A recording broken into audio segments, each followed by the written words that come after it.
비행기표 값 1280만 원! 당장 돌려줘! 나 한국 간다! 여행 3일차, 저는 동남아 호텔 로비에서 두 아들에게 소리쳤습니다. 생일 선물이라던 가족여행. 하지만 모든 비용은 제가 냈고 다리 아픈 저는 짐 취급을 받았습니다. 호텔에 혼자 버려져 컵라면으로 끼니를 때웠고 그 순간 저는 우연히 발견했습니다. 아들들의 단톡방. 아빠 없이 우리끼리.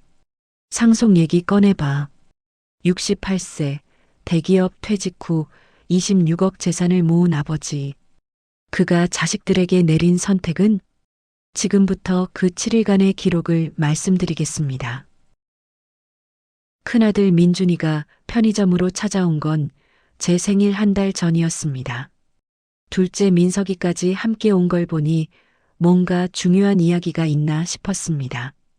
두 아들이 나란히 앉아 환하게 웃는 모습에 저도 모르게 얼굴에 미소가 번졌습니다. 가족여행을 가자는 제안이었습니다. 해외로 7명 전부 함께요. 큰아들 내외와 손주 둘, 둘째 내외와 손주 하나, 그리고 저까지. 아들들은 제가 환갑 때 바빠서 여행을 못 갔던 걸 미안해했다며 이번엔 꼭 함께 가고 싶다고 했습니다. 내 새끼들이 이렇게 효자였나? 가슴이 뭉클했습니다. 대기업에서 35년을 일하고 퇴직한 뒤 편의점을 운영하면서도 아이들 용돈은 한 번도 끊어본 적이 없었습니다. 큰아들에게는 매달 200만 원, 둘째에게는 150만 원씩 보탰고 손주들 학원비며 필요한 건 다 대줬습니다. 둘째 며느리 미란이가 편의점에서 일하고 싶다고 했을 때도 웃으며 받아들였고 다른 알바생들보다 훨씬 많은 급여를 줬습니다. 그래도 이렇게 여행을 제안받으니 그동안의 수고가 헛되지 않았다는 생각이 들었습니다. 일주일 뒤 여행 날짜가 확정됐습니다. 동남아 휴양지로 6박 7일. 아들들이 알아서 다 예약했다며 저는 편하게 짐만 싸오라고 했습니다. 설레는 마음에 평소 아끼던 여름 옷들을 꺼내 다렸고 손주들 줄 용돈도 따로 챙겼습니다. 출국 당일 공항에 도착했을 때 아들들은 이미 와 있었습니다. 손주들이 할아버지를 보고 뛰어와 안기는 모습에 저는 또 한 번 뭉클했습니다. 큰 며느리 수진이가 일부러 맞춰 입었다며 보여준 가족단체 티셔츠도 예뻤습니다. 역시 우리 가족이 최고야. 그런데 체크인 카운터 앞에서였습니다. 큰아들이 여권 7개를 꺼내며 제 신용카드를 달라고 했습니다. 생일 선물이라면서? 순간 이상했지만 아들이 당연하다는 듯 손을 내미는 모습에 차마 뭐라 할 수가 없었습니다. 저는 지갑을 꺼냈고 직원이 계산기를 두드리는 동안 뒷목이 뜨거워지는 걸 느꼈습니다. 비행기표 7장, 왕복 구간. 총 680만 원이 결제됐습니다. 며느리들이 서로 눈빛을 교환하며 웃는 게 보였습니다. 손주들은 신나서 뛰어다녔고 아들들은 탑승권을 확인하느라 바빴습니다. 그 누구도 제게 고맙다는 말을 하지 않았습니다. 생일 선물이라더니. 가슴 한편이 서늘해졌지만 저는 애써 웃으며 손주들 손을 잡았습니다. 탑승 게이트로 가는 긴 복도를 걸으며 저는 다리 수술한 곳이 욱신거리는 것도 참았습니다. 그래, 뭐 어때? 손주들이랑 여행 가는데. 스스로를 달래며 비행기에 올랐습니다. 좌석은 이코노미 맨 뒷자리였습니다. 아들 가족들은 앞쪽에 나란히 앉았고 저는 혼자 창가 자리에 앉았습니다. 비행기가 이륙하자 큰 며느리가 뒤를 돌아보며 활짝 웃었습니다. 그 웃음이 왜인지 제 가슴을 불편하게 짓눌렀습니다. 그때는 몰랐습니다. 이 여행이 제 인생에서 가장 치욕적인 7일이 될 거라는 걸. 호텔에 도착한 첫날 저녁, 저는 아직도 비행기표 금액이 머릿속을 맴돌았습니다. 하지만 손주들이 수영장에서 노는 모습을 보니 그마저도 잊을 수 있을 것 같았습니다. 그래, 돈은 벌면 되는 거지. 다음 날 아침 본격적인 일정이 시작됐습니다. 시내 관광이었습니다. 아들들이 짠 코스는 꽤 빡빡했습니다. 사원 3곳을 돌고 전통시장을 구경한 뒤 해변까지 가는 일정이었습니다. 문제는 날씨였습니다. 현지 기온은 38도, 습도까지 높아서 숨쉬기도 힘들었습니다. 저는 2년 전 다리 수술을 받았습니다. 무릎 인공관절 수술이었죠. 평소에는 괜찮지만 오래 걸으면 통증이 왔습니다. 첫 번째 사원을 구경하고 나올 때였습니다. 계단을 내려오는데 다리가 후들거렸습니다. 저는 난간을 붙잡고 천천히 내려왔고 입구 벤치에 잠시 앉았습니다. 그때 큰아들이 뒤돌아보며 짜증 섞인 목소리로 말했습니다. 아버지, 왜 자꾸 멈춰요? 다음 일정 늦는단 말이에요. 자꾸라니. 가슴이 철렁했습니다. 저는 겨우 5분 쉬었을 뿐이었습니다. 큰 며느리 수진이는 손목시계를 힐끗 보며 한숨을 쉬었고 손주들은 벌써 지쳐서 짜증을 냈습니다. 할아버지 때문에 맨날 기다려야 해. 6살 큰 손주가 퉁명스럽게 말했습니다. 아들이 아이를 나무라지 않았습니다. 그냥 저를 재촉할 뿐이었습니다. 내가 짐이구나. 그 생각이 들자 다리 통증보다 마음이 더 아팠습니다. 저는 아무 말 없이 일어났고 절뚝거리며 가족들을 따라갔습니다. 2번째 사원에서도 똑같았습니다. 맨발로 들어가야 하는 곳이었는데 뜨거운 돌바닥에 발이 데일 것 같았습니다. 저는 그늘에서 잠시 쉬겠다고 했지만 둘째 며느리 미란이가 한마디 했습니다. 아버님, 여기까지 왔는데 안 보고 가시게요? 입장료 아깝잖아요. 입장료. 제 돈으로 낸 입장료를 말하는 겁니까? 아깝다고? 목구멍까지 말이 올라왔지만 꾹 삼켰습니다. 저는 뜨거운 돌바닥을 참으며 사원 안으로 들어갔습니다. 발바닥이 화끈거렸지만 내색하지 않았습니다. 점심시간이 됐습니다. 아들들이 예약한 식당은 현지 전통 음식점이었습니다. 향신료 냄새가 강하게 풍겼고 음식은 전부 맵고 자극적이었습니다. 저는 평생 한식을 먹고 자란 사람입니다. 매운 음식도 잘 못 먹습니다. 몇 숟가락 뜨다가 도저히 목으로 넘어가지 않아 저는 조심스럽게 말했습니다. 이거 좀 맵구나. 김치 같은 거 있으면 좋겠는데. 그 순간 큰 며느리와 둘째 며느리가 눈빛을 교환했습니다. 짧은 순간이었지만 저는 똑똑히 봤습니다. 수진이의 미간이 찌푸려졌고 미란이는 고개를 살짝 저었습니다. 둘 다 또 시작이네라는 표정이었습니다. 내가 뭘 잘못했지? 저는 숟가락을 내려놓았습니다. 입맛이 싹 사라졌습니다. 결국 빵 한 조각과 물로 끼니를 때웠습니다. 아들들은 아무 말도 하지 않았습니다. 제가 거의 굶다시피 하는데도 신경 쓰지 않았습니다. 오히려 둘째 민석이가 웨이터를 불러 맥주를 추가로 시켰고 제 카드를 슬쩍 가져가 계산했습니다. 아, 이것도 내가 내는구나. 오후 일정은 더 지옥이었습니다. 전통시장 구경이었는데 비포장길을 1시간 넘게 걸어야 했습니다. 다리는 이미 한계였습니다. 무릎이 뻐근하고 발목까지 부어올랐습니다.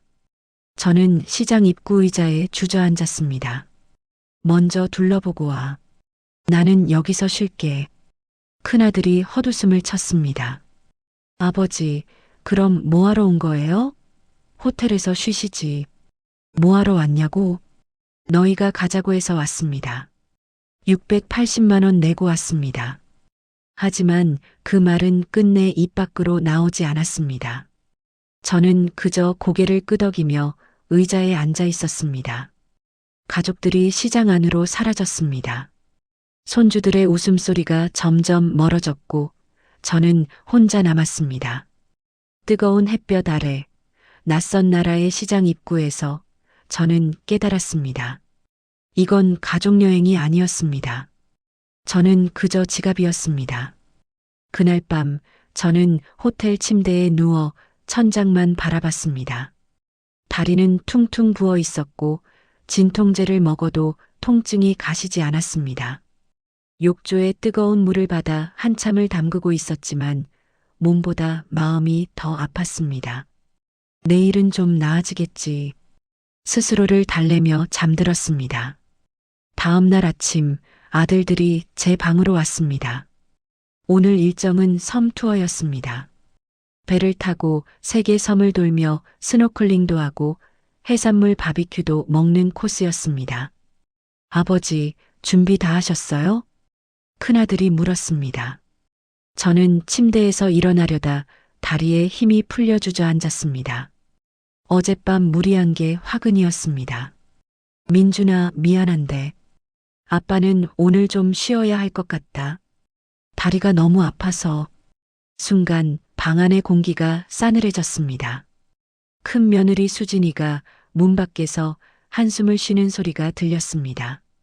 둘째 민석이는 시계를 보며 초조한 표정을 지었습니다. 아버지, 이미 배 예약 다 해놨는데요. 1인당 15만 원씩이나 했어요. 내 돈으로 예약한 거잖아. 말은 하지 못했습니다. 그저 미안하다는 말만 반복했습니다. 그러자 둘째 며느리 미란이가 방 안으로 들어와 말했습니다. 아버님, 그럼 호텔에서 편히 쉬세요.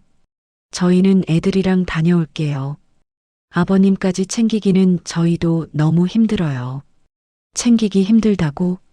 저는 누구 하나 챙겨달라고 한 적이 없었습니다. 그저 조금 천천히 걸어달라고, 매운 음식 말고 다른 걸 먹자고 했을 뿐이었습니다. 큰아들이 덧붙였습니다. 맞아요. 애들도 있고 일정도 빡빡한데 솔직히 아버지 계속 기다려드리기 힘들거든요. 오늘은 그냥 쉬세요. 아들들은 그렇게 나갔습니다. 문이 닫히는 소리가 유난히 크게 들렸습니다. 저는 침대 끝에 앉아 한참을 멍하니 있었습니다. 가족여행이라며. 방 안은 너무 조용했습니다.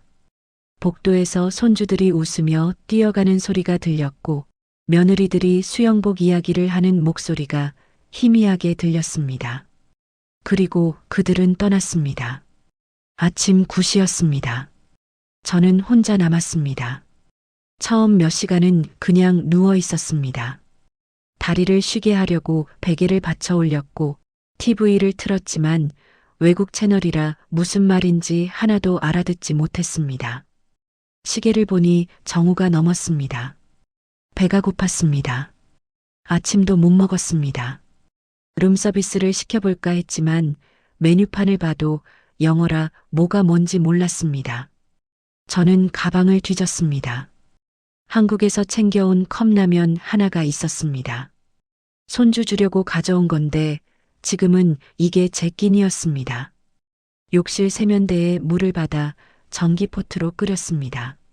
라면을 끓여 침대에 앉아 먹었습니다. 뜨거운 국물이 목구멍으로 넘어갈 때 눈시울이 뜨거워졌습니다. 내가 지금 뭐 하는 거지? 해외 호텔에서 혼자 컵라면으로 점심을 때우고 있었습니다. 오후가 되자 더 힘들었습니다. 심심함과 외로움이 동시에 몰려왔습니다. 아들들에게 전화를 걸어봤지만 받지 않았습니다. 카톡 메시지도 익십이었습니다. 연락이라도 하지. 저는 창밖을 내다봤습니다. 호텔 수영장에서 다른 가족들이 즐겁게 노는 모습이 보였습니다. 아빠가 아이를 번쩍 들어 올리고 엄마가 웃으며 사진을 찍고 있었습니다. 우리도 저럴 줄 알았는데. 오후 4시쯤 저는 산책이라도 해볼까 싶어 방을 나섰습니다. 그런데 문제가 생겼습니다. 카드키를 가져오지 않았습니다. 문은 자동으로 잠겼고 저는 복도에 서 있었습니다. 프런트에 가서 설명하려 했지만 영어를 못했습니다. 직원은 투숙객 명부를 보여주며 신분증을 요구했습니다. 아들, 큰아들 이름으로 예약했어요. 박민준. 제 여권을 보여줬지만 예약자 명의가 달라서 카드키를 줄 수 없다고 했습니다. 아들에게 연락하라고 했습니다. 전화를 걸었습니다. 또 받지 않았습니다. 결국 저는 로비 소파에 앉았습니다. 1시간이 지났습니다. 2시간이 지났습니다. 로비 직원들이 저를 힐끔힐끔 쳐다봤습니다. 외국인 관광객들이 체크인하고 웃으며 방으로 올라가는 모습을 멍하니 바라봤습니다. 저녁 6시가 넘어서야 아들들이 돌아왔습니다. 아버지, 왜 여기 계세요? 큰아들이 놀란 척 물었습니다. 저는 카드키를 못 가져왔다고 말했습니다. 아, 그냥 프런트에서 받으면 되는데 왜 연락 안 하셨어요? 했어. 너희가 안 받았어. 말하려다 입을 다물었습니다. 큰 며느리가 옆에서 한숨을 쉬었습니다. 아이고, 아버님. 애들도 피곤한데 빨리 올라가요. 방으로 돌아왔을 때 저는 기진맥진했습니다. 몸도 마음도 완전히 지쳐 있었습니다. 침대에 쓰러져 누웠습니다. 이게 생일 선물이야? 그날 밤 저는 처음으로 생각했습니다. 이 여행을 중단하고 한국으로 돌아가야겠다고. 다음 날 아침 저는 결심했습니다. 더 이상 참을 수 없었습니다. 아들들이 아침 식사를 하러 내려오기 전 저는 먼저 로비로 갔습니다. 프런트 직원에게 한국어 통역 서비스를 요청했고 귀국 항공편을 알아봤습니다. 오늘 저녁 비행기가 있었습니다. 추가 요금 120만 원. 망설임 없이 결제했습니다. 내 돈으로 온 여행이야. 내 맘대로 가도 되지. 방으로 돌아와 짐을 쌌습니다. 옷가지를 가방에 넣으면서 지난 3일간의 모욕이 주마등처럼 스쳐 지나갔습니다. 왜 자꾸 멈추냐던 큰아들의 짜증, 챙기기 힘들다던 며느리의 한숨, 입장료 아깝다던 냉정한 말들. 가슴이 답답했습니다. 화가 났습니다. 짐을 다 싸고 나서 아들들 방으로 향했습니다. 노크를 했고 큰아들이 헝클어진 머리로 문을 열었습니다. 둘째 방문도 두드렸습니다. 4명의 자식들이 복도에 모였습니다. 저는 차분하게 말했습니다. 비행기표 680만 원, 호텔 숙박비 400만 원, 식대와 입장료 200만 원. 내가 낸 돈이 총 1280만 원이라고. 생일 선물이라며 데려왔으면서 왜 전부 제가 냈냐고. 너희가 낸 건 단체 티셔츠 10만 원이 전부라고. 아들들은 형편이 어렵다고 변명했습니다. 저는 그렇다면 왜 해외까지 와서 제 돈을 쓰면서 저를 짐 취급했냐고 되물었습니다. 다리 아프다는데 챙기기 힘들다 했고 김치 먹고 싶다는데 눈치를 줬고 로비에서 3시간을 기다리게 했다고 며느리가 말했습니다. 자기들도 아이들 챙기느라 정신없었고 제가 너무 예민하게 받아들인 것 같다고. 예민하다고? 그 말에 머리끝까지 화가 치밀었습니다. 예민한 게 아니라 상처받은 거라고. 너희가 날 어떻게 대했는지나 알고 있냐고 말했습니다. 큰아들은 복도에서 이러지 말라며 다른 투숙객들이 쳐다본다고 했습니다. 저는 헛웃음이 나왔습니다. 지금 체면이 걱정인지 물었고 그럼 방으로 들어가자고 했습니다. 5명이 큰아들 방으로 들어갔습니다. 손주들은 아직 자고 있었습니다. 저는 주머니에서 프런트에서 출력한 영수증을 꺼냈습니다. 비행기표, 호텔, 식대, 입장료가 전부 제 카드로 결제된 내역이 찍혀 있었습니다. 그러니까 너희가 쓴 돈은 단체 티셔츠 10만 원뿐이라고. 비행기표 값을 돌려주고 저는 한국에 가겠다고 했습니다. 큰 며느리가 그렇게까지 할 거냐며 실수한 건 인정하지만 여행 온 김에 그냥 마저 하자고 했습니다. 실수? 이게 실수야? 제 목소리가 떨렸습니다. 너희는 나를 사람 취급도 안 하고 지갑으로만 봤다고 말했습니다. 그 순간 큰아들의 핸드폰이 침대 위에서 진동했습니다. 화면이 켜지면서 카톡 알림이 떴습니다. 그리고 저는 봤습니다. 단톡방 이름이었습니다. 아빠 없이 우리끼리라는 5글자. 심장이 철렁했습니다. 큰아들이 황급히 핸드폰을 집으려 했지만 저는 이미 메시지 미리 보기를 읽어버렸습니다. 큰 며느리가 보낸 메시지였습니다. 일정 다 끝나면 상속 얘기를 꺼내보라는 내용. 둘째 며느리는 이번 기회에 확실히 하자고 답장했습니다. 순간 모든 게 이해됐습니다. 생일 여행이 아니었습니다. 이건 상속받기 위한 사전 작업이었습니다. 저는 핸드폰을 쳐다보며 물었습니다. 상속 얘기를 하려고 했냐고. 그래서 날 데려온 거였냐고. 방 안의 공기가 얼어붙었습니다. 큰아들은 말문이 막혔고 며느리들은 시선을 피했습니다. 아무도 대답하지 않았습니다. 저는 비웃음이 나왔습니다. 내가 바보였다고 효자 코스프레 하면서 내 돈 쓰고 귀찮으면 호텔에 처박아 두고 그러면서 상속은 챙기려 했다고 말했습니다. 큰아들이 오해라고 변명했지만 이미 늦었습니다. 단톡방 이름이 아빠 없이 우리끼리인데 무슨 오해냐고 되물었습니다. 저는 가방을 들었습니다. 한국 가서 변호사부터 만날 거라고 상속은 꿈도 꾸지 말라고 했습니다. 문을 박차고 나왔습니다. 뒤에서 아들들이 뭐라 외쳤지만 듣지 않았습니다. 엘리베이터를 타고 로비로 내려갔습니다. 체크아웃을 하고 공항으로 가는 택시를 탔습니다. 차창 밖으로 호텔이 멀어졌습니다. 그제야 손이 떨리기 시작했습니다. 내 자식들이 그런 생각을 하고 있었어? 분노와 배신감이 뒤섞였습니다. 하지만 동시에 이상하게 정신이 또렷해졌습니다. 비행기 안에서 저는 계속 생각했습니다. 단톡방 이름, 며느리들의 메시지, 아들들의 침묵. 모든 퍼즐 조각이 맞춰졌습니다. 이 여행은 처음부터 계획된 것이었습니다. 생일 선물이라는 명목으로 저를 기분 좋게 만들고 여행 끝나고 슬쩍 상속 얘기를 꺼낼 예정이었던 거죠. 제가 화내고 떠나올 거라곤 예상도 못했을 겁니다. 30년 동안 뭘 한 거지 나는. 대기업에서 정년까지 일했습니다. 퇴직금 3억, 그동안 모은 돈과 부동산까지 합하면 제법 됐습니다.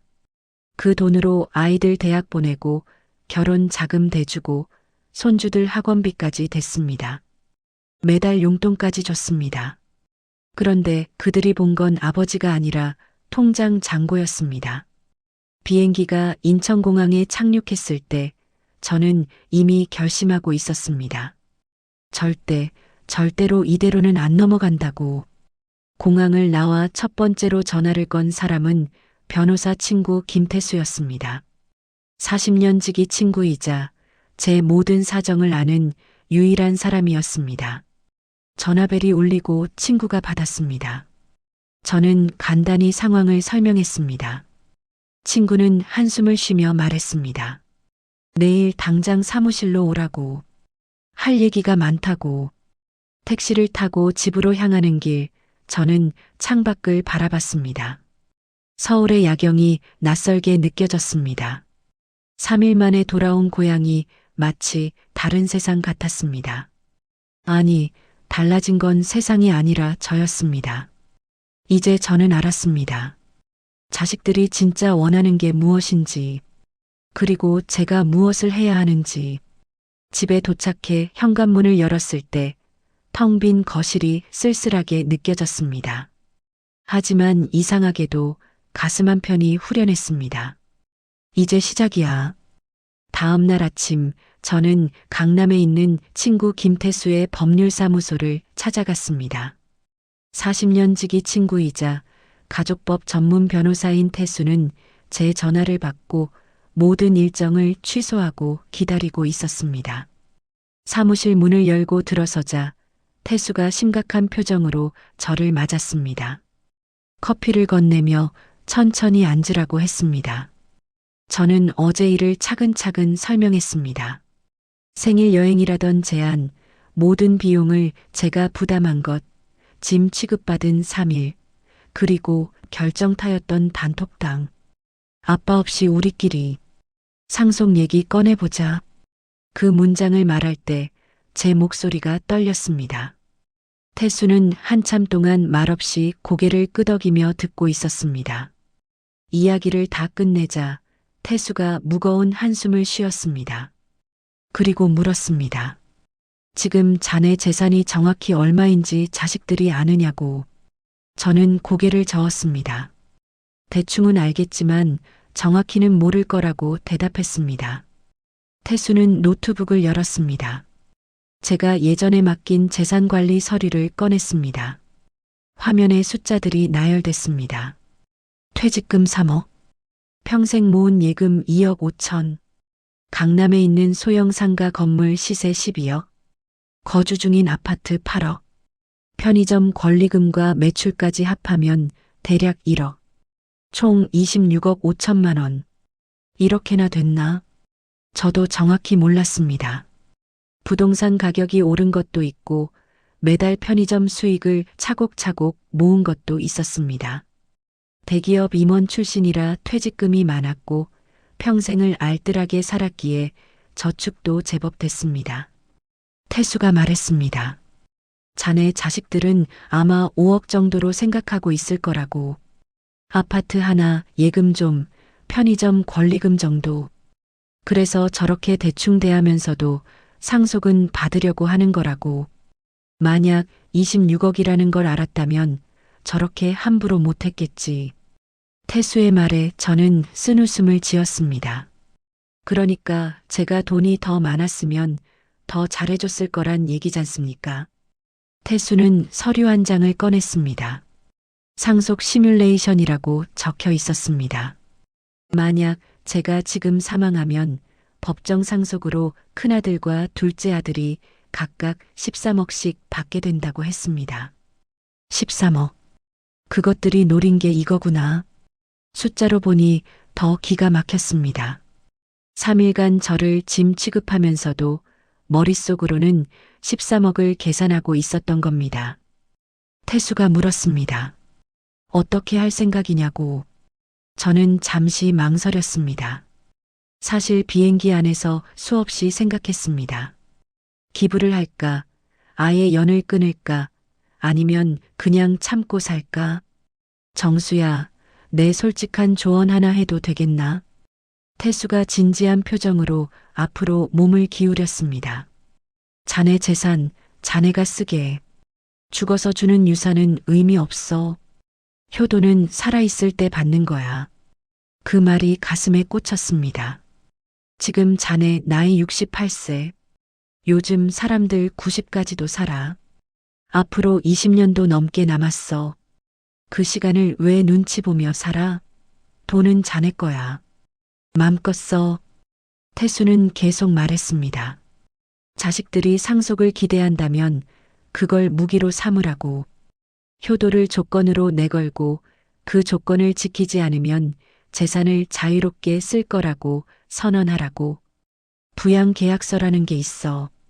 법적으로 효도 조건을 명시하고 이행하지 않으면 상속권을 박탈할 수 있지. 저는 귀가 번쩍 뜨였습니다. 하지만 정수야, 솔직히 말할게. 계약서는 그냥 형식이야. 진짜 중요한 건 자네가 지금부터 어떻게 사느냐야. 태수는 노트북 화면을 제게 돌려 보여줬습니다. 상가 건물 월세 수익이 매달 500만 원씩 들어오고 있었습니다. 편의점 순수익도 월 300만 원 정도였습니다. 예금 이자까지 합하면 매달 1천만 원 가까운 수입이 있었습니다. 이 돈으로 뭐 하고 있어? 자식들 용돈 주고 손주들 학원비 대주고. 그러지 말고 자네가 써. 여행 다니고 좋은 거 먹고 친구들이랑 골프 치고. 맞는 말이었습니다. 저는 평생을 아껴 살았습니다. 대기업 임원이었지만 점심은 구내식당에서 먹었고 옷은 세일할 때만 샀습니다. 퇴직하고도 편의점 일을 한 건 돈이 없어서가 아니라 습관 때문이었습니다. 그렇게 모은 돈을 자식들에게 퍼주고 정작 저는 컵라면으로 끼니를 때운 겁니다. 태수가 말을 이었습니다. 자식들한테 선언해.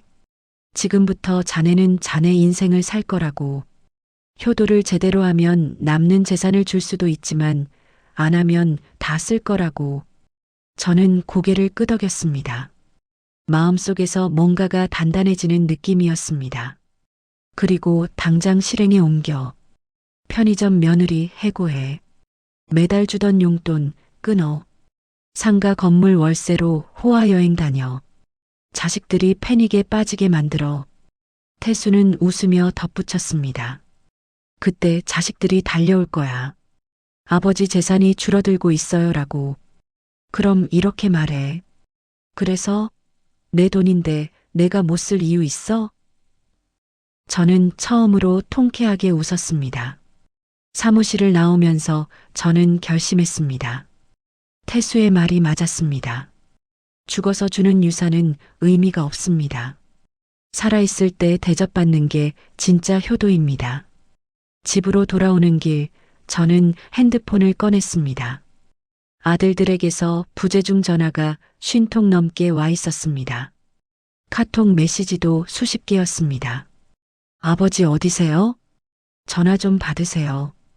오해예요. 설명할게요. 저는 전부 무시했습니다. 대신 둘째 며느리 미란에게 전화를 걸었습니다. 벨이 2번 울리자 바로 받았습니다. 저는 짧게 말했습니다. 내일부터 편의점 나오지 말라고. 해고라고. 급여는 이번 달까지만 준다고. 며느리가 당황하며 뭐라 말했지만 저는 전화를 끊어버렸습니다. 그 다음 은행 앱을 열었습니다. 큰아들과 둘째 아들 계좌로 매달 자동이체 되던 용돈 200만 원과 150만 원을 해지했습니다. 손주들 학원비 자동이체도 전부 취소했습니다. 이제 시작이야. 핸드폰이 미친 듯이 울렸습니다. 큰아들, 둘째 아들, 며느리들 모두가 전화를 걸어댔습니다. 저는 전부 거절했습니다. 그리고 여행사 앱을 열었습니다. 유럽 패키지 상품을 검색했습니다. 3주 일정, 1인 800만 원짜리 프리미엄 투어. 망설임 없이 결제했습니다. 화면에 예약 완료 문구가 떴을 때 저는 처음으로 가슴이 뻥 뚫리는 기분을 느꼈습니다. 내 돈 내가 쓴다. 여행 예약을 마치고 이틀이 지났습니다. 그동안 아들들의 전화와 문자는 계속됐지만 저는 단 한 통도 받지 않았습니다. 편의점에는 새로운 알바생을 급하게 구했습니다. 대학생 청년이었는데 둘째 며느리보다 훨씬 성실했습니다. 시간도 잘 지키고 손님들에게도 친절했습니다. 며느리에게 주던 월급 250만 원으로 알바생 2명을 쓸 수 있었습니다. 진작 이렇게 할 걸. 저는 편의점에 나가지 않기로 했습니다. 관리는 점장에게 맡기고 제 인생을 사는데 집중하기로 했습니다. 셋째 날 저녁 현관 초인종이 울렸습니다. 문을 열자 큰아들과 둘째 아들이 서 있었습니다. 며느리들은 보이지 않았습니다. 두 아들의 얼굴은 창백했고 눈가에는 다크서클이 내려앉아 있었습니다. 저는 말없이 거실로 들어왔고 아들들이 따라 들어왔습니다. 큰아들이 먼저 변명을 늘어놓기 시작했습니다. 단톡방은 며느리들끼리 하는 얘기였고 자기들은 그런 뜻이 아니었다고 했습니다. 여행도 진짜 생신 축하하려던 거였다고 했습니다. 저는 소파에 앉아 팔짱을 낀 채 아들을 쳐다보기만 했습니다. 한마디도 하지 않았습니다. 둘째도 거들었습니다. 비용 문제는 미처 생각을 못한 거라고 나중에 돌려드리려고 했다고 말했습니다. 나중에 돌려준다고? 26억을 상속받을 생각에 1280만 원쯤이야 나중에 돌려줄 생각이었겠죠. 저는 코웃음을 쳤습니다. 그러더니 큰아들이 본론으로 들어갔습니다. 갑자기 미란이를 해고하고 용돈을 끊고 학원비까지 막은 건 너무하다고 했습니다. 손주들이 학원을 못 가게 생겼다고 했습니다. 저는 짧게 대답했습니다. 너희 돈으로 보내라고. 둘째가 당황하며 자기들 형편이 어렵다고 했습니다. 큰아들은 대출이 많고 자기는 월급이 깎였다고 했습니다. 저는 무표정하게 되물었습니다. 그게 나랑 무슨 상관이냐고. 나는 너희 아버지지 ATM기가 아니라고 말했습니다. 큰아들의 얼굴이 붉어졌습니다. 목소리가 높아지며 갑자기 이러시면 자기들이 어떻게 사느냐고 따졌습니다. 저는 냉정하게 대답했습니다. 너희끼리 알아서 살라고. 나는 이제 내 인생을 산다고. 테이블 위에 놓인 여행 예약서를 집어 아들들에게 보여줬습니다. 유럽 3주 패키지 800만 원짜리였습니다. 출발일은 일주일 뒤였습니다. 이번에는 제 돈으로 제가 가고 싶은 곳에 간다고 말했습니다. 둘째의 눈이 커졌습니다. 800만 원이나 하는 여행을 혼자 간다니 믿기지 않는다는 표정이었습니다. 큰아들이 테이블을 탁 치며 소리쳤습니다. 정신 차리라고. 그 돈이면 손주들 학원비 1년치라고 말했습니다. 저는 차갑게 웃었습니다. 그러니까 손주들 학원비보다 제 여행이 더 중요하다고 말했습니다. 둘째가 애원하듯 말했습니다. 미란이는 편의점 일을 해야 생활비를 번다고 제발 다시 고용해달라고 했습니다. 저는 거절했습니다. 일 못하는 사람은 필요 없고 새로 뽑은 알바생이 훨씬 낫다고 했습니다. 그러자 큰아들이 드디어 본색을 드러냈습니다. 재산은 나중에 자기들한테 줄 거 아니냐고 물었습니다. 드디어 나왔구나. 저는 천천히 일어났습니다. 재산은 제가 죽으면 주는 거라고. 그런데 제가 언제 죽냐고 되물었습니다. 건강해서 90까지 산다고. 앞으로 22년이 남았다고 말했습니다. 아들들의 얼굴이 창백해졌습니다. 저는 계산을 해줬습니다. 22년 동안 매달 500만 원씩 쓰면 13억이라고. 제 재산 26억 중에 반이라고 말했습니다. 일부러 재산 규모를 공개했습니다.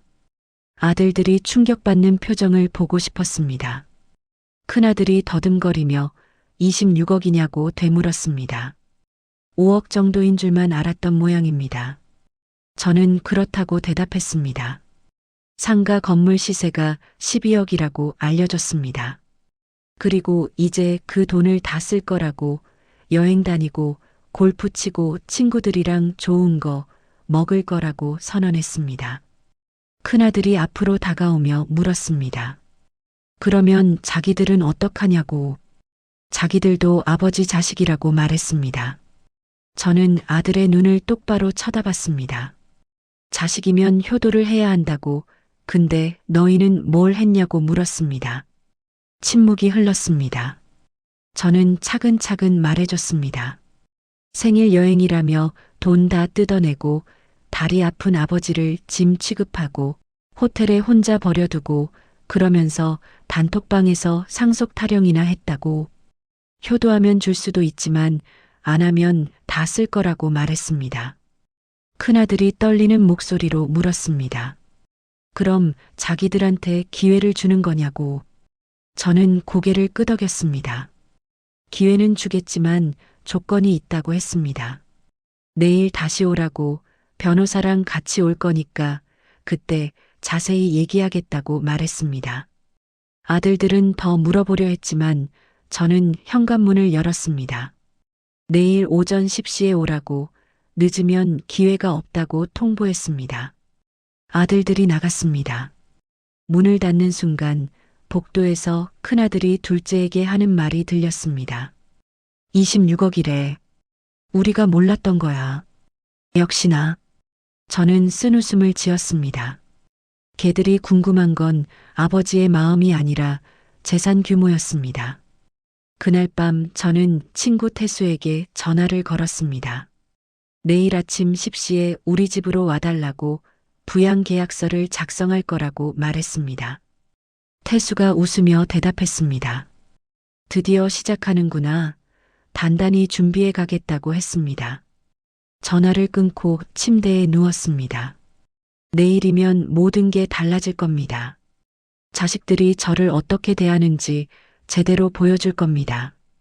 그리고 그들이 정말로 뉘우치는지 아니면 그저 돈 때문에 굽신거리는지도 확인할 겁니다. 창밖을 바라봤습니다.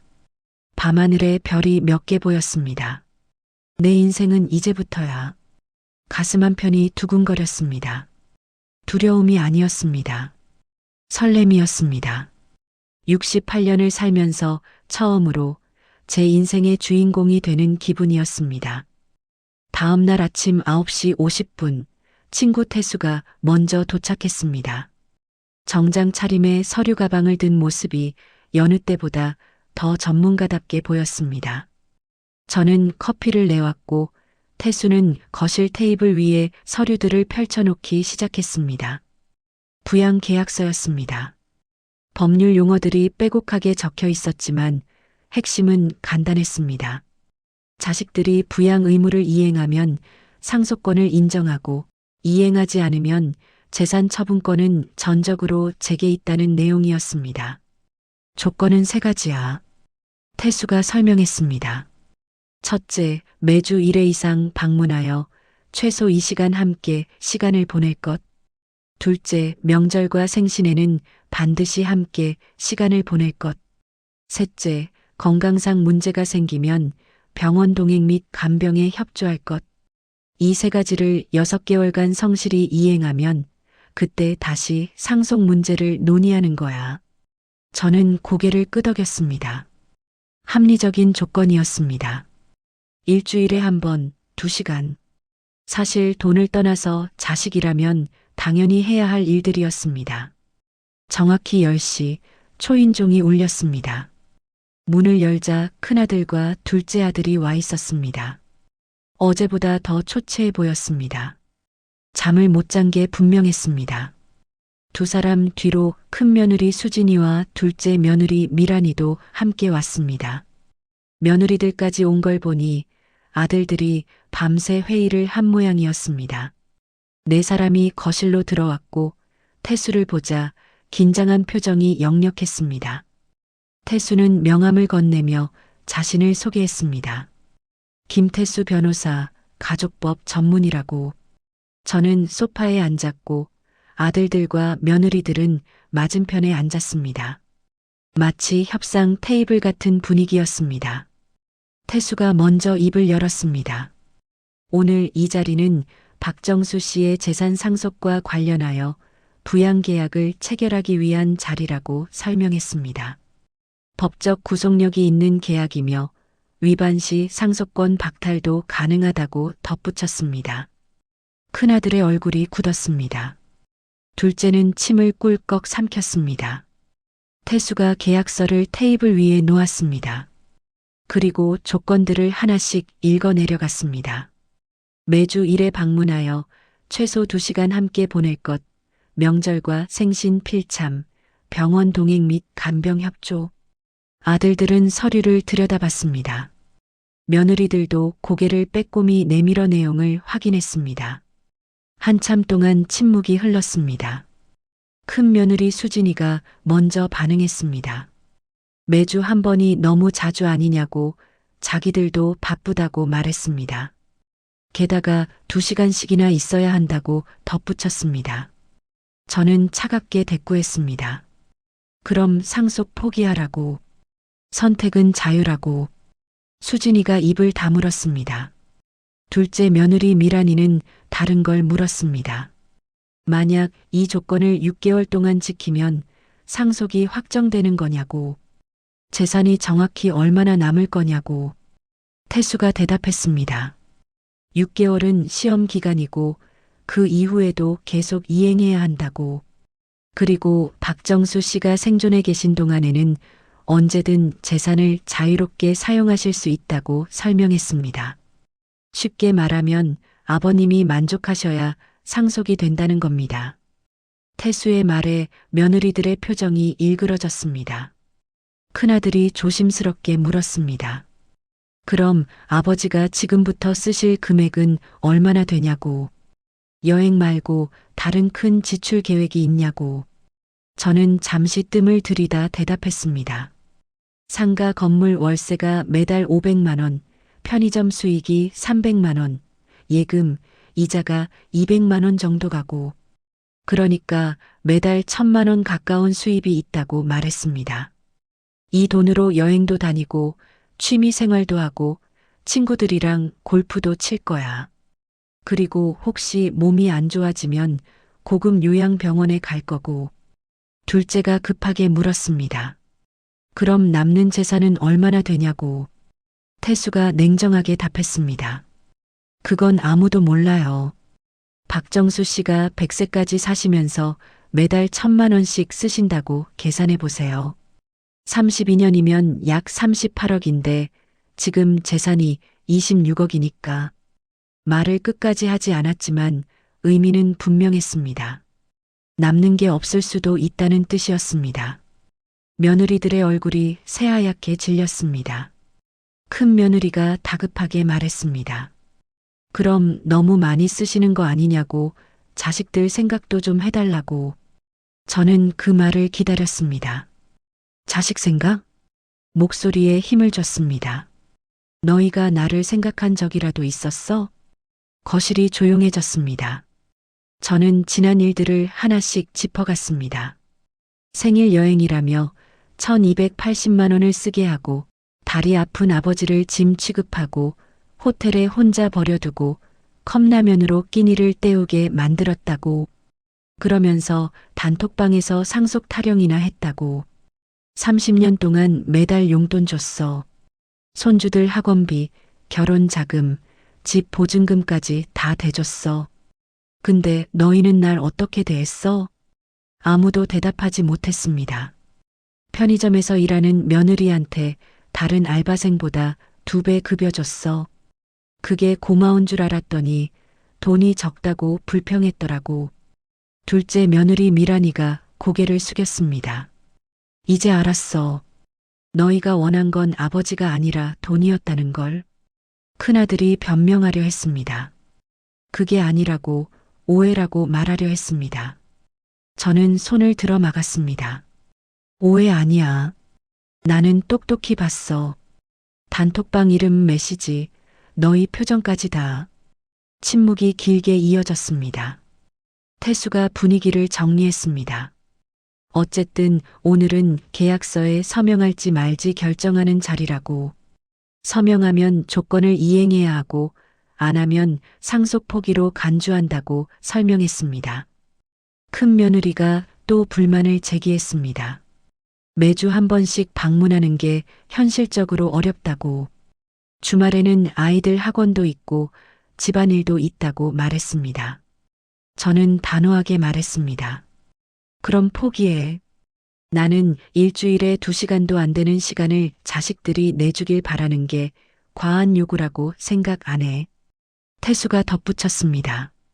참고로 말씀드리면 일주일은 168시간입니다. 그중 2시간이면 1.2%예요.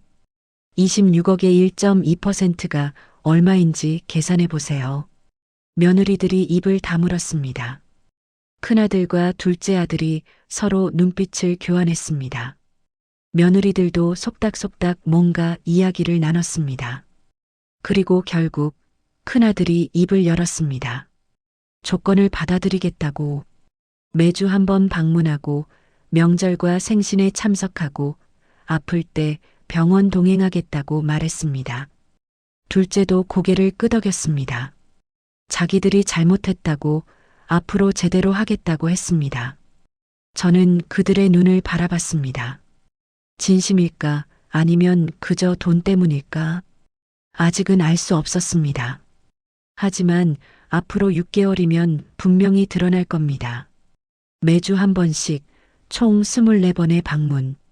그 과정에서 진짜 마음이 드러날 겁니다. 태수가 펜을 내밀었습니다. 큰아들이 먼저 서명했고 둘째도 이어서 서명했습니다.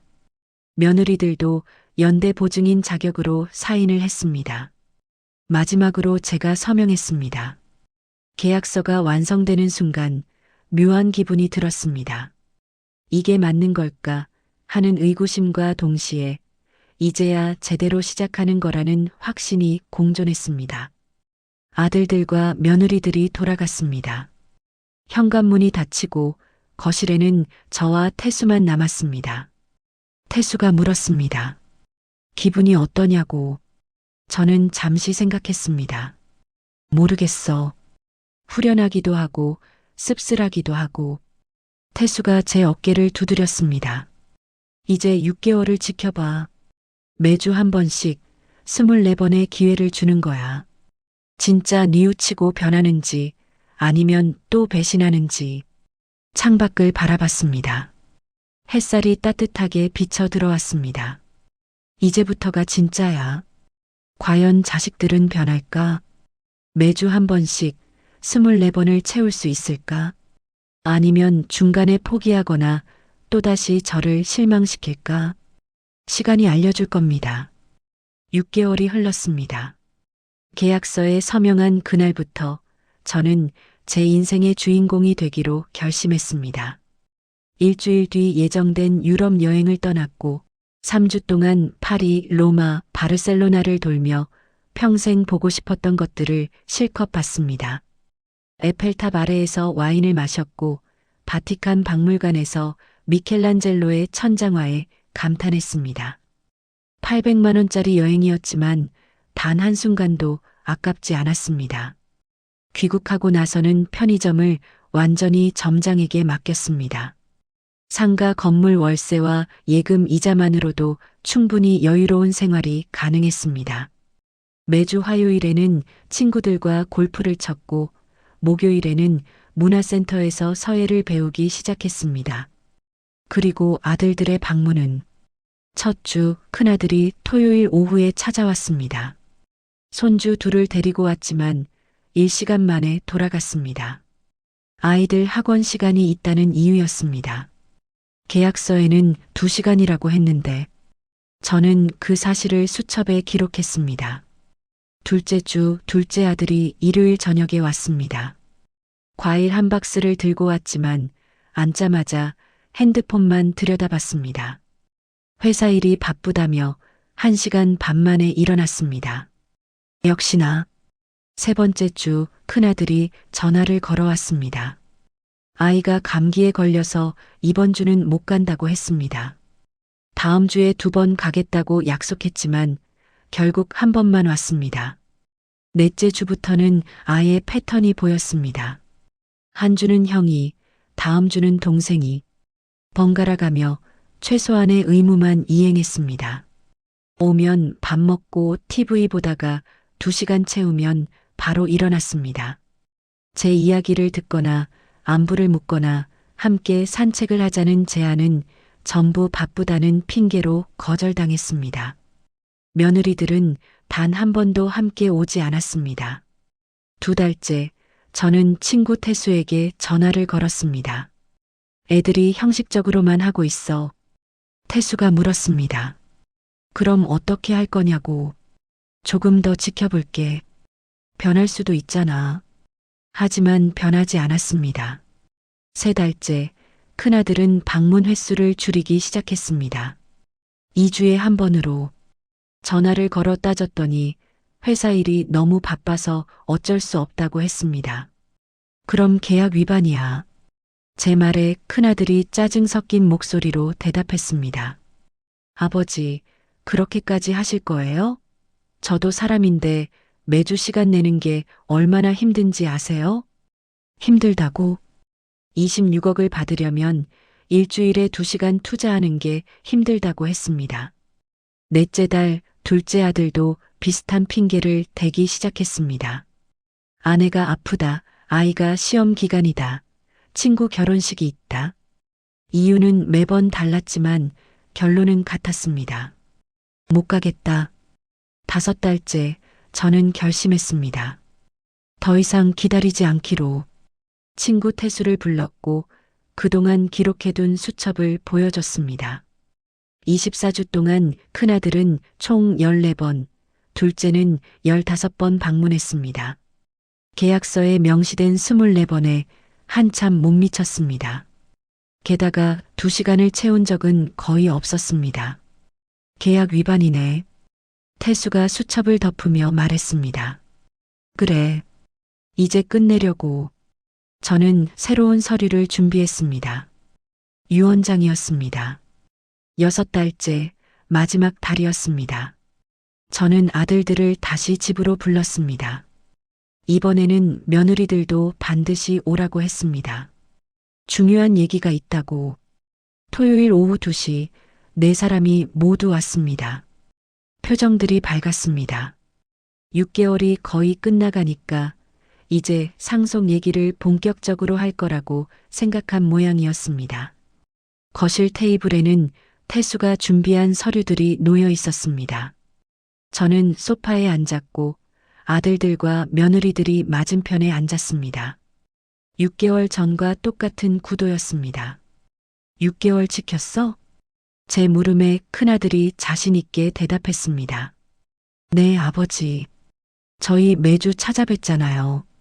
저는 수첩을 펼쳤습니다. 큰아들 14번, 둘째 아들 15번, 계약서에는 24번이라고 써 있는데 아들들의 얼굴이 굳었습니다. 그리고 2시간씩 있기로 했는데 평균 1시간 20분, 최단 기록은 50분. 둘째가 변명했습니다. 바빴다고, 최선을 다했다고. 저는 고개를 저었습니다. 최선? 일주일에 2시간도 못 내는 게 최선이야? 큰 며느리가 끼어들었습니다. 저희도 생활이 있다고 너무 가혹한 거 아니냐고 항변했습니다. 가혹해? 저는 차갑게 웃었습니다. 26억 받으려고 일주일에 2시간 투자하는 게 가혹해? 그럼 나는 뭐야? 30년 동안 매달 수백만 원씩 준 건 뭐고? 침묵이 흘렀습니다. 태수가 서류를 꺼냈습니다. 계약 위반으로 판단됩니다. 따라서 박정수 씨는 재산 처분에 대한 전적인 권한을 보유합니다. 아들들의 얼굴이 새하얗게 질렸습니다. 태수가 다음 서류를 펼쳤습니다. 이건 박정수 씨가 새로 작성한 유언장입니다. 큰아들이 벌떡 일어났습니다. 아버지, 저희 정말 최선을 다했어요. 앉아. 저는 단호하게 말했습니다. 너희가 최선을 다했는지 안 다했는지는 내가 판단해. 그리고 내 판단은 실격이야. 둘째가 애원했습니다. 한 번만 더 기회를 달라고. 기회는 24번 줬어. 너희가 다 날렸어. 태수가 유언장을 읽기 시작했습니다. 재산 26억 중 10억은 사회복지법인에 기부, 5억은 친구 태수와 평생 저를 도와준 사람들에게 분배, 나머지 11억은 신탁으로 묶어서 제 노후와 간병비로 사용하고 제가 사망한 후 남는 금액은 전액 아동복지단체에 기부. 자식들에게 가는 돈은? 큰 며느리가 떨리는 목소리로 물었습니다. 없어요. 태수가 짧게 대답했습니다. 거실이 아수라장이 됐습니다. 큰아들이 소리를 질렀고 며느리들은 눈물을 흘리며 애원했습니다. 둘째는 무릎까지 꿇었습니다. 하지만 저는 단 한 글자도 바꾸지 않았습니다. 평생을 너희 위해 살았어. 대학 등록금, 결혼 자금, 손주 학원비까지 다 대줬어. 그 대가가 뭐였어? 생일 여행이라며 날 짐 취급하고 호텔에 버려두고 상속 타령이나 하는 거? 아들들이 아무 말도 하지 못했습니다. 6개월 동안 기회를 줬어. 진짜 뉘우치고 변하는지 보려고. 근데 너희는 최소한의 의무조차 제대로 안 지켰어. 저는 일어났습니다. 이제 나 좀 살게. 내 돈으로 내가 하고 싶은 거 하면서 현관문을 열었습니다. 나가. 아들들과 며느리들이 나갔습니다. 큰 며느리가 마지막까지 뭔가 말하려 했지만 저는 문을 닫아버렸습니다. 문 너머로 며느리들이 아들들을 탓하는 목소리가 들렸습니다. 오빠가 제대로 챙겼어야죠. 형님도 똑같잖아요. 저는 그 소리를 들으며 쓴웃음을 지었습니다. 끝까지 서로 탓만 하고 있었습니다. 그로부터 1년이 지났습니다. 저는 지금 뉴질랜드에 있습니다. 3개월짜리 장기 여행 중입니다. 어제는 밀포드 사운드에서 크루즈를 탔고 오늘은 퀸스타운에서 스카이다이빙을 예약했습니다. 69세의 스카이다이빙이라니 친구들이 미쳤다고 했지만 저는 신났습니다. 핸드폰에는 여전히 아들들의 메시지가 가끔 옵니다. 처음에는 화난 메시지였다가 점점 애원하는 메시지로 바뀌었고 요즘은 거의 오지 않습니다. 저는 단 한 번도 답장하지 않았습니다. 편의점은 점장에게 완전히 넘겼습니다. 상가 건물 월세는 자동으로 입금되고 투자한 주식도 수익을 내고 있습니다. 돈 걱정은 전혀 없습니다. 오히려 문제는 어디로 여행을 갈지 고민하는 거죠. 다음 달에는 아프리카 사파리를 예약했고 내년에는 남미를 돌 계획입니다. 친구 태수가 전화를 걸어왔습니다. 자네 아들들 요즘 소송 걸까 말까 고민 중이래. 저는 웃으며 대답했습니다. 걸어봐야 소용없어. 부양계약 위반은 명백하고 유언장도 법적으로 완벽해. 그리고 난 아직 살아있잖아. 그렇지. 자네가 100세까지 건강하게 살면서 그 돈 다 쓰면 되는 거야. 전화를 끊고 호텔 창밖을 내다봤습니다. 뉴질랜드의 푸른 하늘이 눈부셨습니다. 이제야 내 인생을 살고 있구나. 68년을 남을 위해 살았습니다. 회사를 위해, 자식을 위해, 손주를 위해.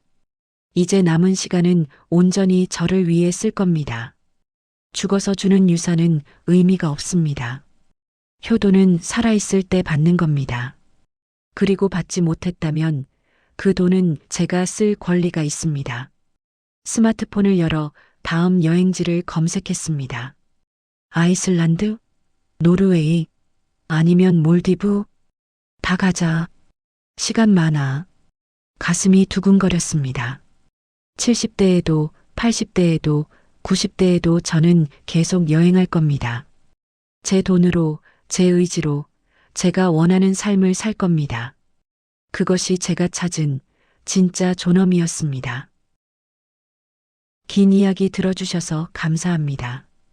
구독과 좋아요, 알림 설정은 큰 힘이 됩니다.